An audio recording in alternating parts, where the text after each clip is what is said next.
How to set up auto reply in Outlook. First is by opening your Outlook app and then click on your profile found on the upper left corner of the screen.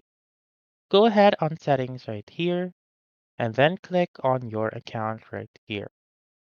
Once you're right there, click on Automatic Reply on the account settings section, and then click on the toggle button found on the rightmost part to turn on automatic reply.